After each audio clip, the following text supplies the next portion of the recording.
Capítulo 9. El desarrollo de la conciencia holística.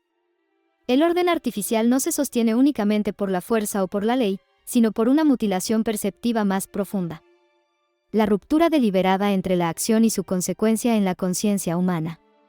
El sujeto moderno ha sido entrenado para vivir en fragmentos temporales, para experimentar el presente como un instante aislado, sin memoria causal y sin proyección responsable.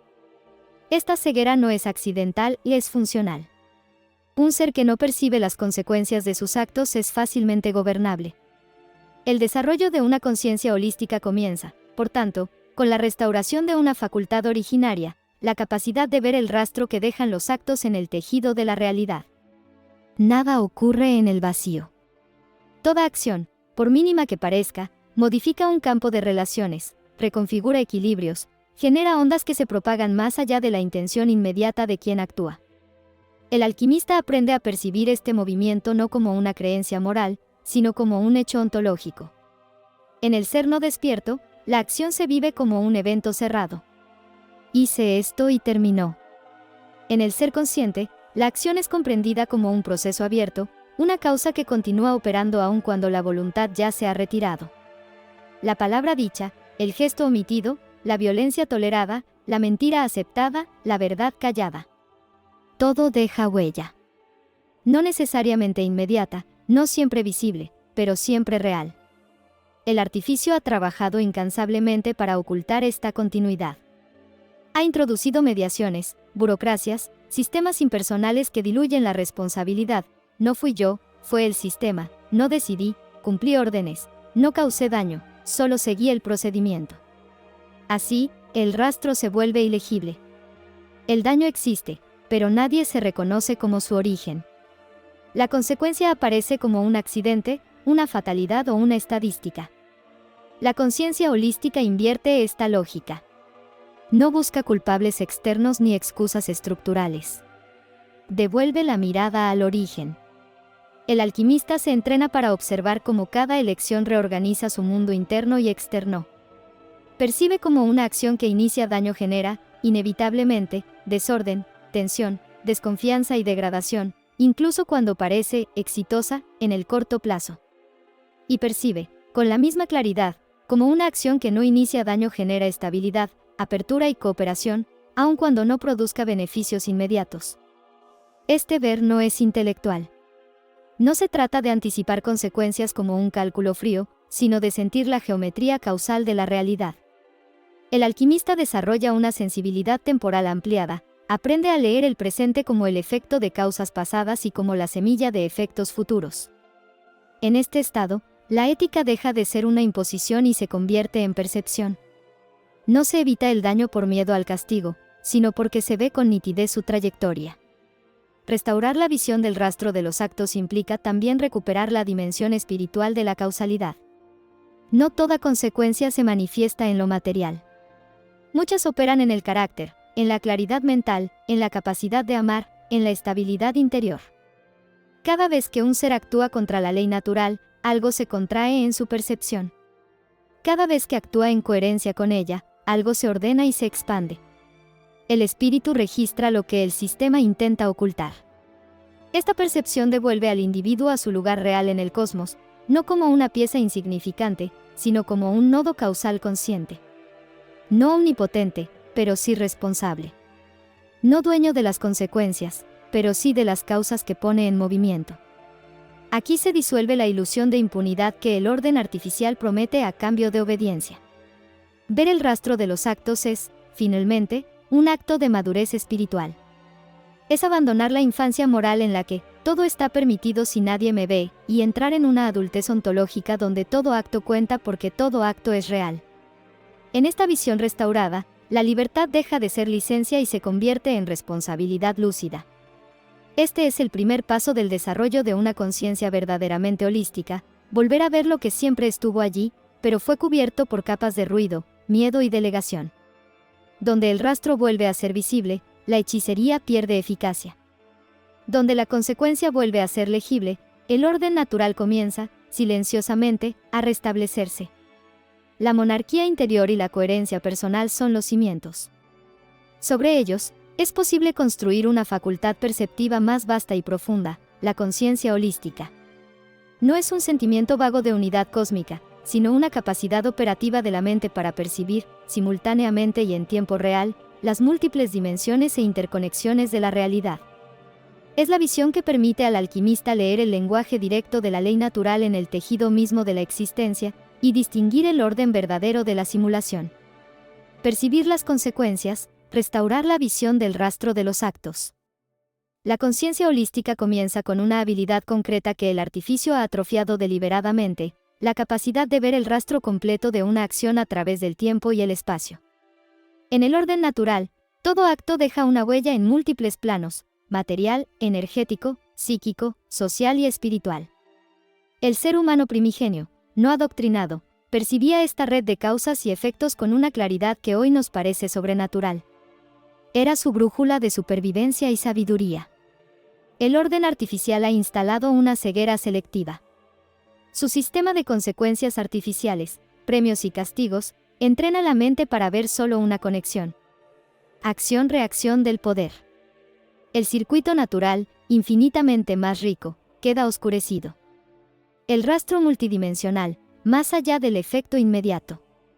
Para restaurar esta visión, debemos aprender a seguir la huella de un acto más allá de su resultado más obvio. Consecuencias inmediatas y directas. El primer nivel, el más visible. Si rompo algo, está roto. Si ofendo a alguien, se molesta. Consecuencias diferidas y acumulativas. El segundo nivel, donde opera la geometría kármica. Un pequeño desprecio diario no genera una reacción violenta hoy, pero acumula resentimiento que puede estallar en un conflicto meses después. Una mentira, inocente, no destruye la confianza de inmediato, pero debilita la estructura de la relación hasta que colapsa. Consecuencias en planos sutiles, efectos secundarios. El tercer nivel, accesible solo a una atención aguda. ¿Cómo afecta mi acto al ambiente emocional de la habitación? ¿Qué patrón energético establece, de contracción, de apertura, de desconfianza? ¿Qué mensaje simbólico envía al inconsciente colectivo? Un acto de generosidad no solo ayuda a uno y eleva la frecuencia del entorno. Un acto de codicia no solo enriquece a uno y envenena el campo relacional con la vibración de la escasez. Consecuencias sistémicas y de red. El cuarto nivel, el holístico por excelencia. ¿Cómo contribuye mi acción a reforzar o debilitar ciertos patrones en el sistema mayor, la familia, la comunidad, la sociedad? Comprar un producto de una corporación depredadora no es solo una transacción económica, es un voto que financia un modelo de robo de propiedad y verdad. Ayudar a un vecino directamente no es solo un favor, es un ladrillo en la construcción de una red de confianza y apoyo mutuo al margen del sistema. La práctica. El ejercicio del rastreo consciente. Esta visión no se recupera por teoría. Se ejercita. En los actos propios, análisis post-acción. Tras una acción significativa, o incluso una trivial pero repetitiva, dedicar un momento a reflexionar. ¿Qué efectos observo? ¿Y en los demás? ¿Cómo se siente el ambiente ahora? ¿Qué podría haber activado esto en el plano de las dinámicas invisibles? No se trata de culparse, sino de mapear. Es el botánico que estudia cómo crece la planta que acaba de regar, o de pisar. En los actos ajenos y sociales, observación sin juicio precipitado. Observar eventos sociales, políticos o interpersonales sin quedarse en la narrativa superficial: este partido es malo, esa persona es tóxica. Preguntarse: ¿qué rastro deja esta política, este discurso, esta moda? ¿Qué patrones refuerza? ¿Qué conexiones causa-efecto están siendo ocultadas o destacadas por los medios? En la proyección futura, previsión alquímica. Antes de actuar, pausar y proyectar mentalmente el rastro. No solo, esto me beneficiará, sino, ¿qué onda expansiva creará esta piedra que voy a lanzar al estanque de la realidad? Esta previsión no es parálisis, es precisión responsable. La reconexión con el lenguaje de la realidad. Al practicar esto, se produce un cambio perceptual profundo. El mundo deja de ser una sucesión de eventos aislados y comienza a revelarse como una textura de significados y conexiones vivas. el practicante empieza a leer, en un conflicto familiar el rastro de antiguas deslealtades, en una crisis económica el resultado de décadas de intervencionismo, en su propio malestar una consecuencia directa de elecciones que violaron la coherencia interna. Esta es la restauración del sentido común original, la facultad de percibir las consecuencias comunes que compartimos todos los seres en el mismo tejido de la realidad. Es el antídoto contra la abstracción y la fragmentación hechiceril. Quien ve el rastro completo de un acto de robo, la pérdida de confianza, el resentimiento, la necesidad de aumentar la seguridad, la erosión del lazo social, ya no puede ser convencido de que es solo una transferencia de recursos o un impuesto necesario. Ve la herida en el organismo vivo, no solo el movimiento en el balance contable. Por lo tanto, percibir las consecuencias es el prerequisito para toda acción alquímica verdadera. Es lo que permite elegir, entre todas las acciones posibles, aquella cuyo rastro generará orden, reparación y florecimiento, y rechazar aquella cuyo rastro, aunque prometa un beneficio inmediato, dejará una estela de entropía y daño. Es el fundamento sobre el cual se construye la comprensión del interés propio expandido y la memoria de las consecuencias, que son los siguientes pasos en el desarrollo de la conciencia holística. El interés propio expandido, del aislamiento a la interconexión. Una de las operaciones más eficaces del orden artificial ha sido redefinir el interés propio como sinónimo de aislamiento, competencia y beneficio inmediato. Bajo esta lógica fragmentaria, el individuo es concebido como una unidad cerrada que maximiza su ganancia aun cuando ello degrade el entorno que lo sostiene. Esta concepción no solo es empobrecedora, es ontológicamente falsa. El interés propio, comprendido desde la ley natural, no es estrecho ni miope, es expansivo. El artificio se sostiene sobre un postulado antropológico falso y corruptor, que el ser humano es, por naturaleza, un átomo aislado de deseo, cuyo interés propio se define en oposición y competencia con los intereses de los demás. Esta visión promueve una lógica de suma cero: para que yo gane, otro debe perder, y mi bienestar se construye sobre la capacidad de extraer valor del entorno y de los demás.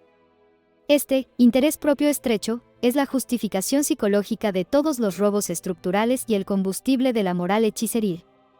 El ser humano no existe en compartimentos estancos. Es un nudo en una red de relaciones vivas, biológicas, emocionales, simbólicas y espirituales, que lo atraviesan y lo constituyen. Actuar como si estas relaciones fueran externas o irrelevantes es una forma de ignorancia cultivada. El alquimista reconoce que no hay beneficio real que se sostenga sobre la degradación del campo del que uno forma parte. Lo que parece ganancia en un punto se convierte, inevitablemente, en pérdida en otro. El interés propio expandido nace cuando la percepción causal se amplía y el yo deja de confundirse con su contorno inmediato. No es altruismo impuesto ni sacrificio moral, es lucidez. Ver que dañar a otro deteriora el tejido que hace posible mi propia vida. Ver que mentir envenena el lenguaje que necesito para comprender. Ver que robar empobrece el campo económico del que dependo. Ver que coaccionar debilita la confianza que sostiene toda cooperación futura. En esta visión, cuidar del otro deja de ser una exigencia ética y se revela como una forma elevada de cuidado de sí. El orden artificial necesita individuos aislados porque la fragmentación hace invisible la interdependencia. Divide para gobernar no solo separando cuerpos, sino rompiendo la percepción de la conexión. Así, cada cual persigue su interés inmediato sin advertir que está reforzando la maquinaria que lo empobrece a largo plazo. El hechicero prospera en esta ceguera, vende protección contra los daños que él mismo induce al fomentar la guerra de todos contra todos. La conciencia holística deshace esta trampa. El alquimista aprende a pensar en términos de campos, no de objetos, de procesos, no de eventos aislados. Comprende que su bienestar está ligado a la salud del ecosistema social, cultural y espiritual en el que actúa.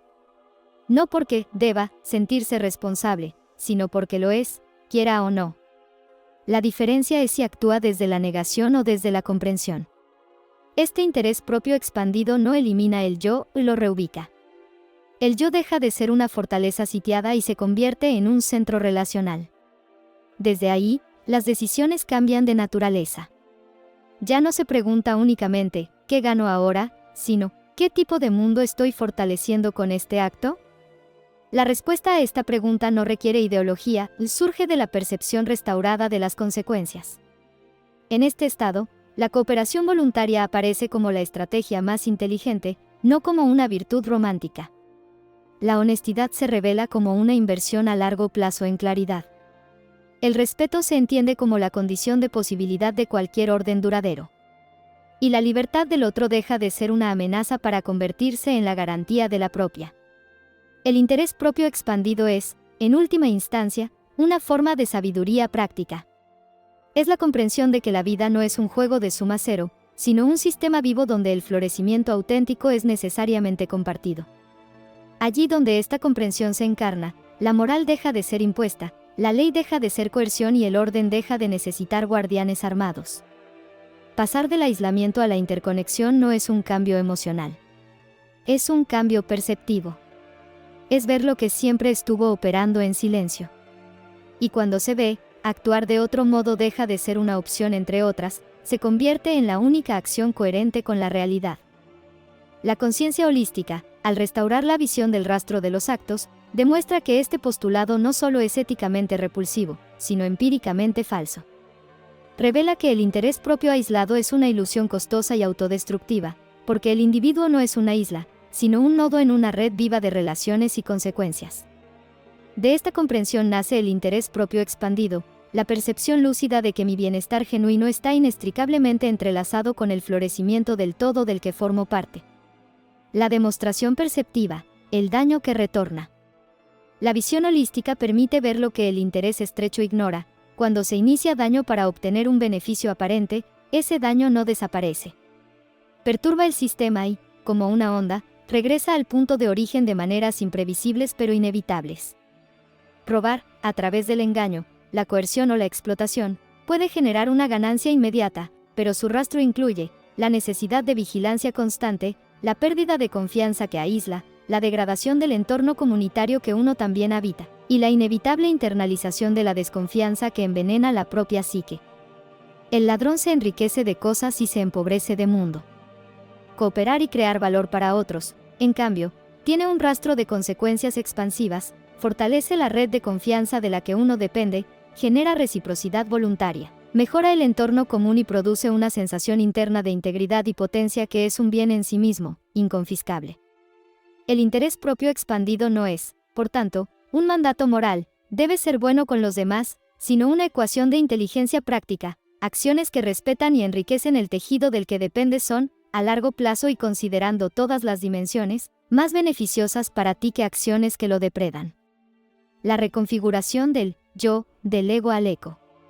El interés estrecho se basa en una identificación con el ego, la voz mental que se cree separada. El interés expandido surge de una identificación más profunda, con el sistema vivo del que el ego es una parte expresiva. Es el salto de yo contra el mundo a yo como parte del mundo, actuando en él. Esto transforma la motivación desde dentro. No se ayuda al vecino por deber o por esperar un favor directamente devuelto, sino porque su bienestar es constitutivo de tu propio bienestar. Un barrio seguro, cooperativo y próspero es un mejor lugar para vivir que un barrio desconfiado y miserable. La defensa de los derechos ajenos deja de ser un activismo altruista para convertirse en autodefensa sistémica. Defender la propiedad de otro es defender el principio de propiedad del que depende la tuya. Defender la libertad de expresión de otro es defender el clima de verdad del que depende tu propia orientación en el mundo. La ética como ecología de la acción.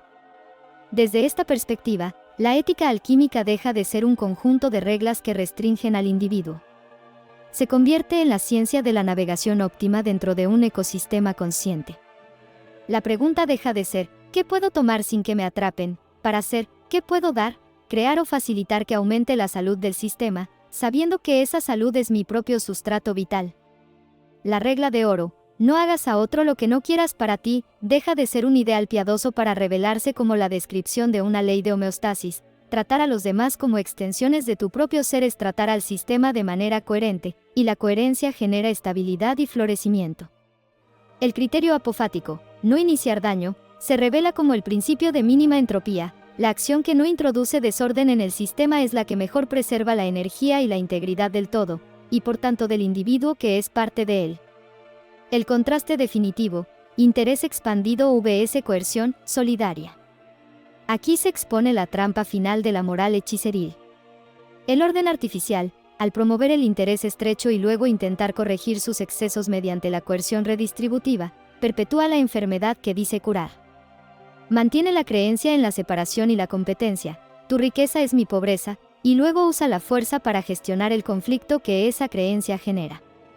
En cambio, el interés propio expandido disuelve el conflicto en su raíz, mostrando que la riqueza genuina, material, espiritual, relacional, es algo que se co-crea y se amplifica mediante la cooperación voluntaria y el respeto mutuo.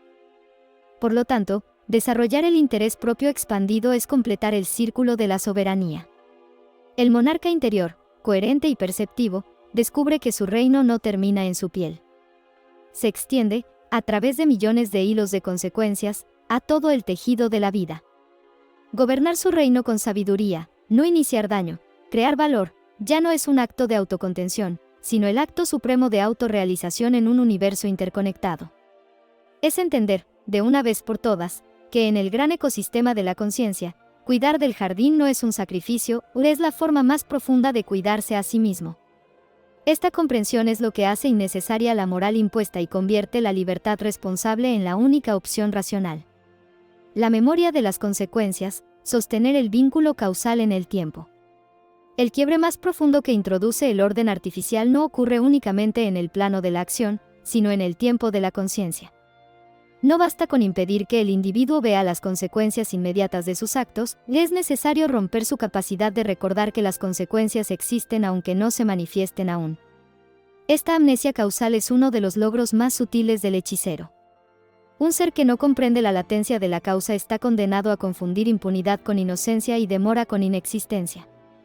La ley kármica, correctamente entendida, nunca afirmó que toda acción genera una consecuencia inmediata ni visible. La enseñanza budista es clara y precisa: la retribución de una causa se manifiesta únicamente cuando han madurado las condiciones adecuadas de tiempo, lugar, personas y objetos. Mientras esas condiciones no convergen, la causa permanece latente, inscrita en la estructura de la realidad, de manera más íntima, en la estructura del propio ser. La memoria de las consecuencias no consiste, por tanto, en una contabilidad simplista de actos y resultados, sino en la capacidad espiritual de sostener la comprensión de la causalidad más allá de la inmediatez. Es la facultad de saber que una acción ha puesto algo en movimiento, incluso cuando aún no hay señales visibles de retorno. Allí donde esta memoria se debilita, el mundo se percibe como arbitrario, injusto o caótico, allí donde se conserva, la vida recupera inteligibilidad. El orden artificial trabaja activamente para destruir esta comprensión. Acelera el ritmo vital, fragmenta la experiencia, separa la acción de sus efectos mediante capas de intermediación, burocracia y narrativa. El daño se difiere, se diluye, se transfiere. Nadie parece responsable porque la consecuencia aparece lejos del acto, en otro tiempo, en otro cuerpo, en otro contexto. Así, el sistema fabrica la ilusión de que no existe vínculo causal real, solo eventos aislados gestionados por estructuras. La práctica alquímica exige el movimiento inverso: detenerse, observar, recordar. Recordar no solo lo que ocurrió, sino lo que fue puesto en marcha. El alquimista aprende a leer su vida como un proceso continuo donde nada se pierde, aunque muchas cosas esperen. Comprende que una intención deformada puede tardar años en retornar, y que una acción justa puede florecer cuando ya no se la espera. La maduración no obedece al deseo humano, u obedece a la convergencia de condiciones. Esta comprensión transforma radicalmente la ética. El alquimista no actúa correctamente porque espere una recompensa inmediata ni se abstiene del daño por miedo a un castigo rápido.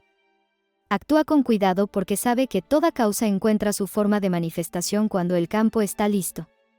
La verdadera responsabilidad nace de esta paciencia lúcida, no de la vigilancia externa. Sostener la memoria de las consecuencias implica también resistir la tentación de declarar cerrado un acto solo porque sus efectos no son visibles.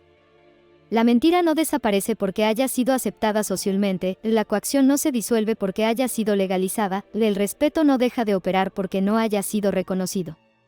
Las causas siguen vivas, esperando las condiciones de su revelación. En las tradiciones antiguas, esta comprensión fue expresada como karma, retribución, justicia natural.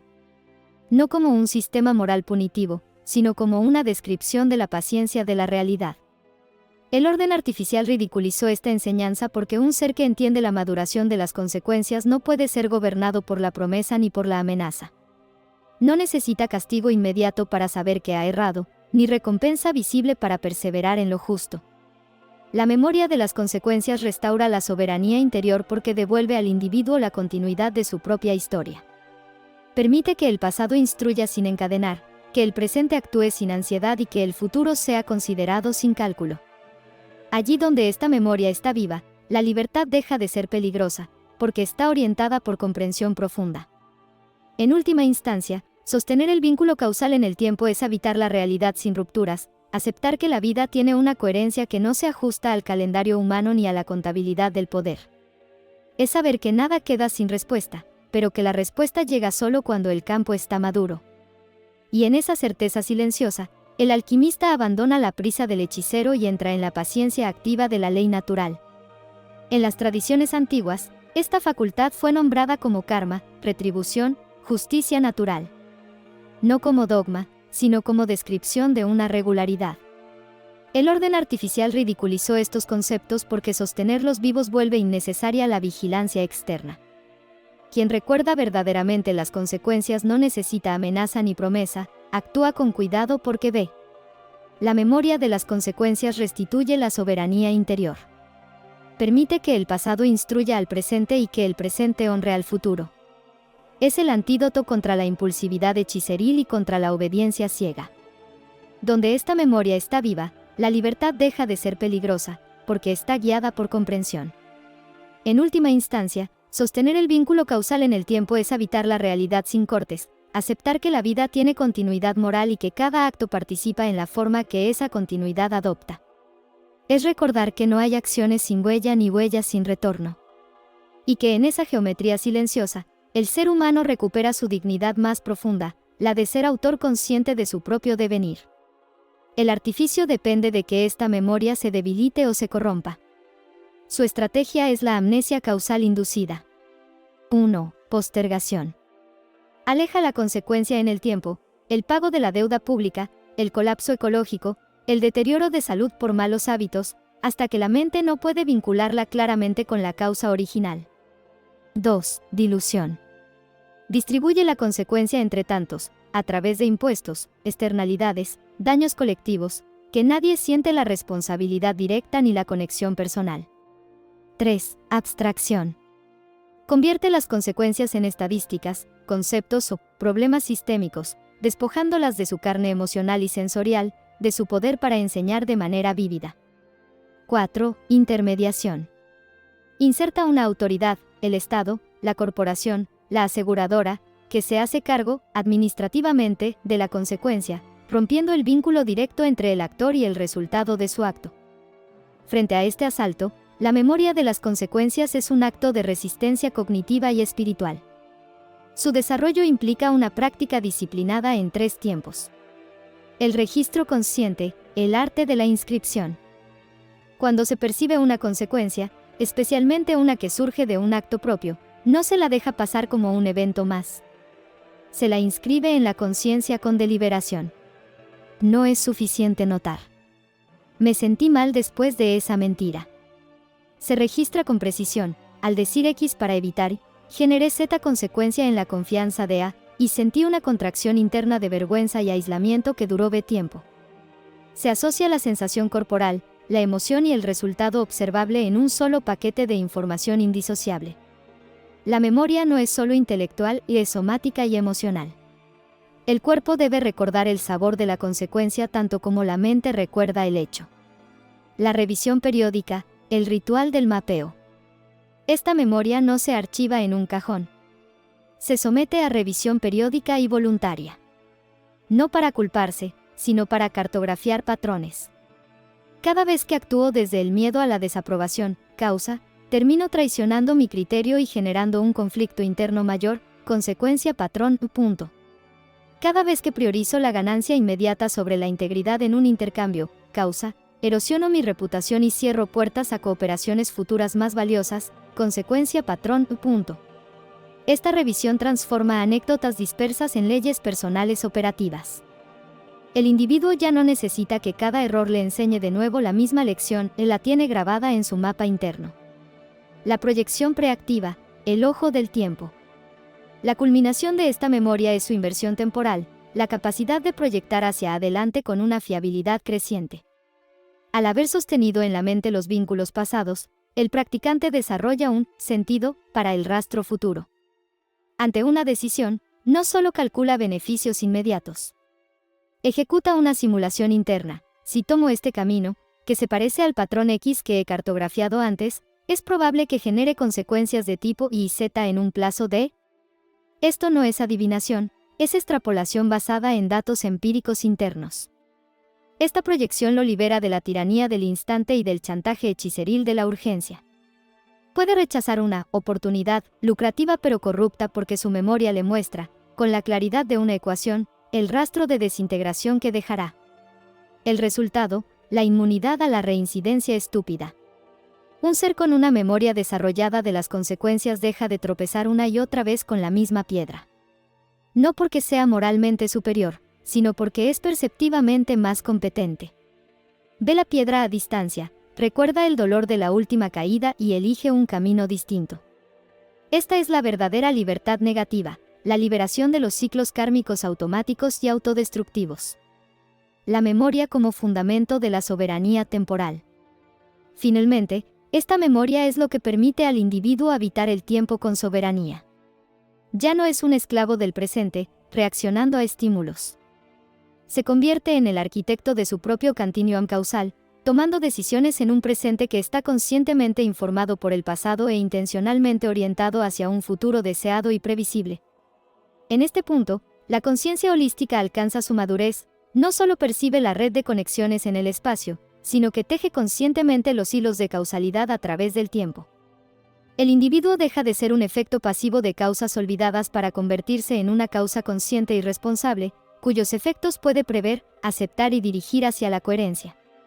Esta es la antesala necesaria para la última integración, la percepción de la unidad con el orden total, donde el propio ser se reconoce no como un fragmento que actúa en el todo, sino como una expresión consciente del todo en acción. La maduración kármica y la paciencia activa. La maduración de las condiciones, pratyaya, es esencial para una comprensión profunda y no mecanicista de la ley kármica, y por tanto, de la memoria de las consecuencias. No es que la causa X produzca automáticamente el efecto y en un plazo fijo. Es que cada acción volitiva planta una semilla potencial, en el campo de la realidad. Esa semilla permanece latente hasta que se encuentra con las condiciones adecuadas de tiempo, lugar, circunstancias y estado mental de la gente para germinar y manifestarse como fruto, pala. Esta perspectiva refina y profundiza radicalmente nuestra práctica. El engaño supremo del artificio, explotar el periodo de latencia. El hechicero es un maestro en aprovechar esta latencia. Su juego consiste en actuar de manera que las consecuencias kármicas negativas de sus robos no maduren durante su mandato, o que maduren en formas tan diluidas y distribuidas que nunca puedan ser atribuidas claramente a su causa original. Sabe que la semilla de la deuda insostenible puede tardar décadas en dar el fruto del colapso económico. Sabe que la semilla de la corrupción institucional puede madurar como descomposición social años después de que él haya dejado el poder. Su magia negra es, en parte, la de sembrar desorden cuyas consecuencias más amargas cosecharán otros, en otro tiempo, mientras él disfruta de los beneficios inmediatos de la acción. Esto alimenta la ilusión de impunidad. La memoria alquímica como cultivo de la paciencia discerniente. Frente a esto, la memoria del alquimista no es impaciente. No busca una retribución instantánea y simplista. Es una memoria de jardinero, que conoce el ciclo de las estaciones y no desentierra la semilla al día siguiente para ver si ha brotado. Registra la semilla plantada, la acción volitiva, con su intención precisa. Observa las condiciones, el contexto, el estado interno, los factores externos, que podrían regarla o ahogarla.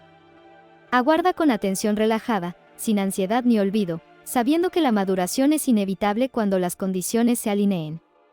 Esto le libera de la necesidad de hacer justicia, por su mano o de desesperar porque el daño no parece tener consecuencias inmediatas. La purificación como modificación activa de las condiciones. La enseñanza budista añade una herramienta poderosa, es posible modificar las condiciones de maduración de una semilla kármica. Una semilla negativa puede madurar de manera menos dañina si se crean las condiciones adecuadas: arrepentimiento, restitución, práctica de virtudes opuestas. Así, la memoria de las consecuencias no es pasiva. Es activa y terapéutica. Al recordar una acción dañina pasada, el alquimista no solo espera su fruto, trabaja activamente para crear un clima kármico de honestidad, generosidad y reparación que modere la fuerza del retorno. Transforma la inevitabilidad del fruto en una oportunidad de transmutación alquímica de la deuda kármica. La liberación de la ansiedad y la venganza. Esta comprensión disuelve dos tentaciones del camino: la ansiedad por resultados inmediatos y el deseo de venganza al ver que el hechicero parece prosperar. Se comprende que su prosperidad actual puede ser el fruto maduro de semillas positivas pasadas que está consumiendo aceleradamente, mientras siembra ahora las semillas de su propia futura caída. No hay que precipitar nada, las condiciones madurarán. La propia práctica se enfoca en sembrar ahora las semillas correctas, acciones alineadas, y en purificar el campo, la propia conciencia y entorno, para que, cuando maduren, den frutos de paz y claridad, no de sufrimiento.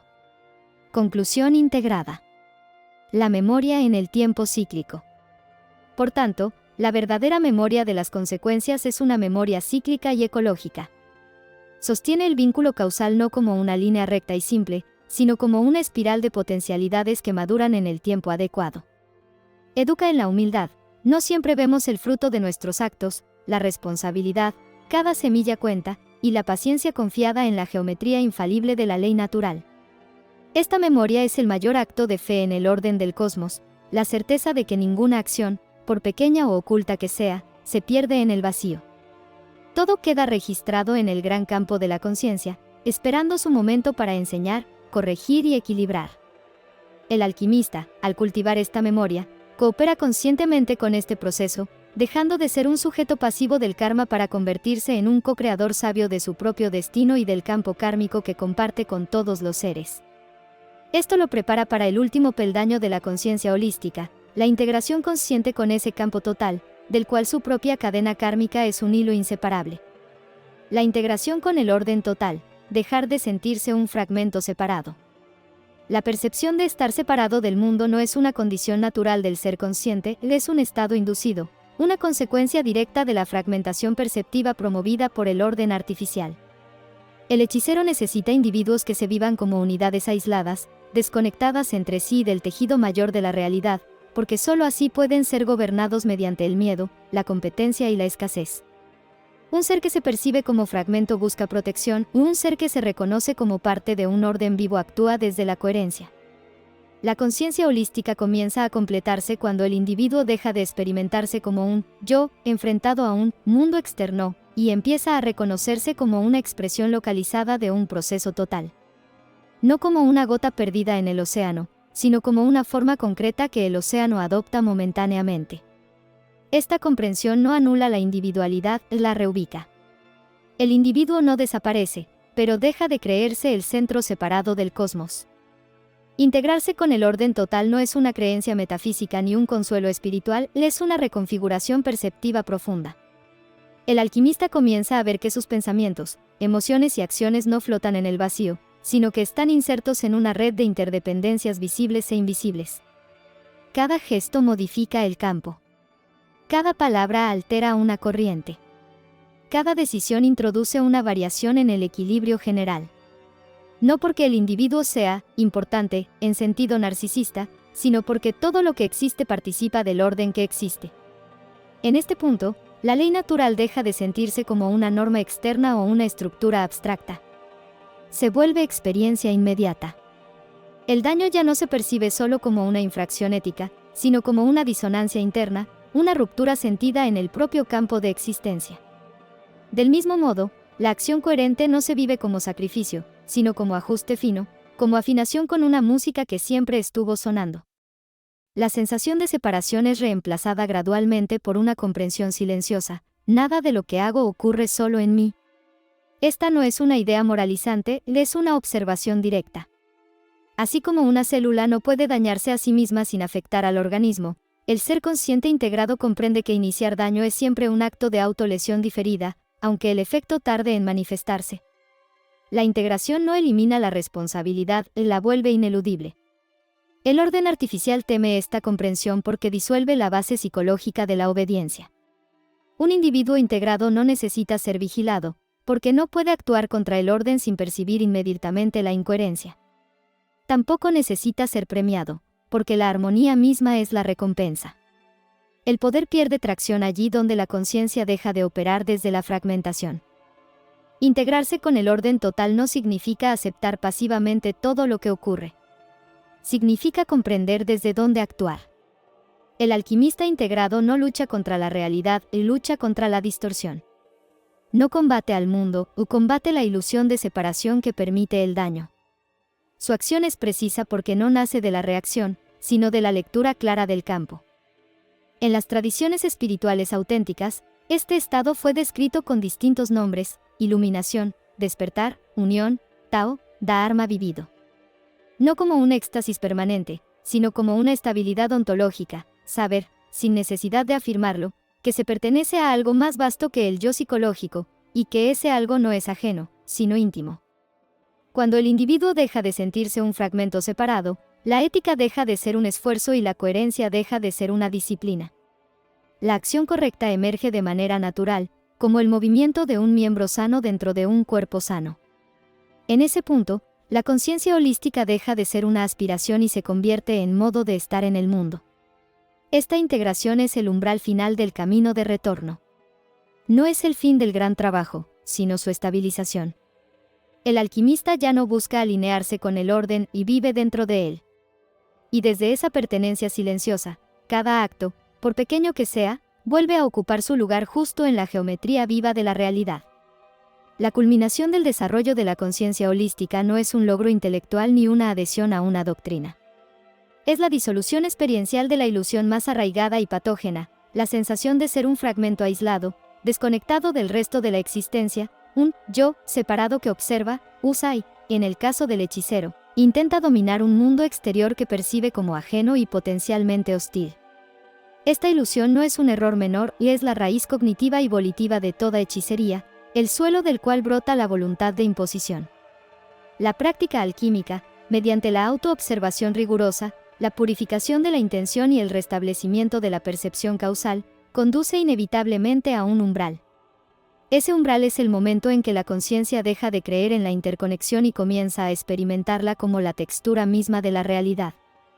Es el paso de comprender la teoría a vivir la evidencia directa e inapelable. No hay un aquí, yo, y un allí, el mundo.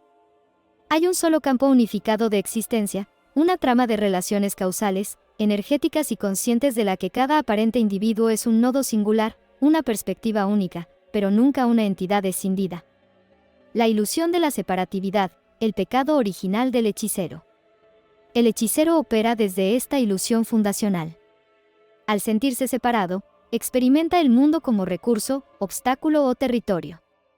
Su voluntad, por tanto, se orienta naturalmente hacia la apropiación, la defensa de fronteras ilusorias y la imposición de un orden que refleje y proteja su fragmentación. La ley humana, el Estado, la propiedad usurpada, son proyecciones de esta sensación de separación, estructuras diseñadas para gestionar el conflicto entre fragmentos que se creen autónomos. La educación hechiceril refuerza sistemáticamente esta ilusión. Nos enseña a identificarnos con roles: ciudadano, empleado, consumidor, con posesiones, con ideologías, con cuerpos delimitados por la piel. Nos entrena para competir, para comparar, para ver al otro como rival en un juego de suma cero. Esta es la geometría del fragmento, líneas que dividen, categorías que excluyen, identidades que enfrentan. La conciencia holística, en cambio, aprende a percibir la geometría del todo. Comprende que el límite de la piel no es una barrera absoluta, sino una membrana permeable en un continuo de intercambio energético, informacional y causal. Reconoce que cada pensamiento, cada emoción, cada acto, es un evento dentro de una red que responde y se reconfigura. El daño iniciado hacia afuera es una perturbación que, tarde o temprano, retorna al sistema del que el agresor es parte inseparable. La separatividad no solo es una falsedad perceptual, es una imposibilidad ontológica. El proceso de integración, disolver la membrana del ego. La integración no es un acto de unirse a algo de lo que se estaba separado, porque esa noción preserva la dualidad. Es, más bien, el desvanecimiento de la barrera perceptual que creaba la separación. Es como despertar de un sueño en el que se era un personaje aislado, para darse cuenta de que se es la conciencia que soñaba el escenario entero, incluido ese personaje. Este desvanecimiento no ocurre por decreto. Es el fruto maduro del gran trabajo. 1. Autoobservación sin identificación.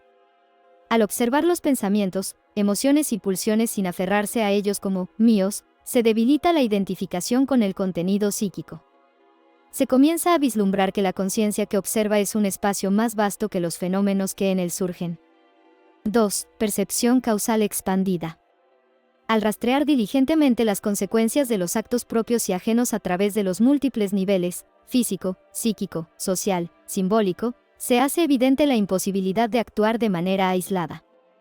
Cada causa introduce un rizo en la tela total.